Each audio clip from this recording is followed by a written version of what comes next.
All around the world, in every industry and almost every country, we keep hearing the same thing. Women are paid less than men for the same work, the same qualifications, and often even better performance. It's one of the most well-documented global inequalities, present in developed countries, emerging economies, and even places that claim to support gender equality in policy. But today, I want to tell you about a country that breaks this rule completely. A place where women don't just earn equally, they actually earn more than men. Yes, seriously. This country is Lithuania. And this isn't a one-year anomaly or a statistical glitch. This is a consistent, measurable reality backed by years of official data and global economic reports. In Lithuania, on average, women earn slightly more than men. And while that may not sound like much, in the context of global wage inequality, it's actually revolutionary. So how did Lithuania do it? How did a relatively small European country become a rare exception in a world full of gender-based pay gaps? Let's go back to the early 1990s, when Lithuania gained independence after the collapse of the Soviet Union. The country was rebuilding its economy, institutions, and national identity from scratch. And during this massive transition, women stepped forward in ways the country had never seen before. They dominated universities, entered the workforce in high numbers, and pushed into fields that were traditionally male-dominated in other parts of Europe. Over time, women in Lithuania began to outpace men in higher education. More women earned degrees. More women pursued postgraduate studies. And most importantly, they entered high-value sectors. Fields like finance, healthcare, education, and public administration became female-led. These industries tend to offer more stable jobs, better pay, and faster promotion opportunities. Meanwhile, many Lithuanian men remained in traditional industries, like construction, manufacturing, and logistics, which typically pay less and offer fewer long-term growth paths. So what happened? The economic gap shifted, not because of gender bias in reverse, but because of different career paths, education trends, and sectoral dynamics. But it doesn't end there.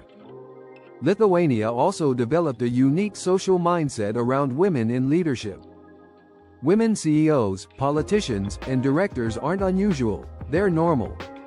There's no cultural shock in Lithuania when a woman leads a boardroom, manages a financial institution, or becomes a national minister. And that's one of the biggest factors here: cultural acceptance. In many parts of the world, women still face subtle resistance in leadership, not because of laws, but because of attitudes. In Lithuania, that resistance is minimal, and the results are clearly visible. Lithuania ranks among the top countries in Europe for the percentage of women in senior leadership positions. It also has one of the highest rates of female entrepreneurship per capita in the EU. This didn't happen through gender quotas or forced policies. It happened through access, encouragement, and a system that rewarded talent regardless of gender. Now, think about how powerful that is. Because when we talk about equality, we often think of it in terms of law. But true equality happens when society itself starts to believe it. When schools, workplaces, and entire generations see women not as exceptions, but as normal leaders. And Lithuania is proof of that.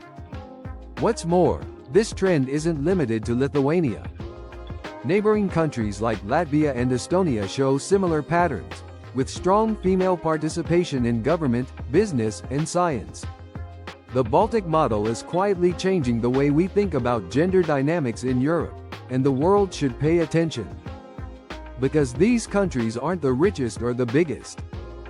But they've shown that change doesn't require enormous budgets. It requires commitment, vision, and respect. And the result? Women in Lithuania are not just participating in the workforce. They're shaping it. They're leading it. They're, in many cases, outperforming it.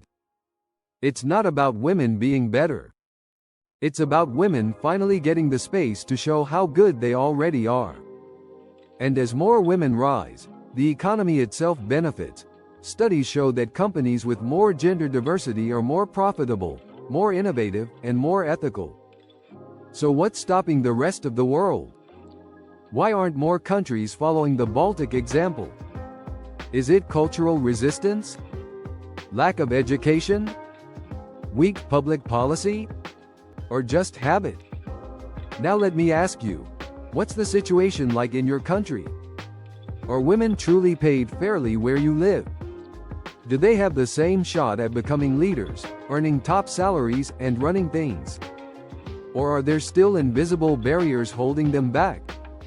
I want you to drop a comment and tell me what it's really like.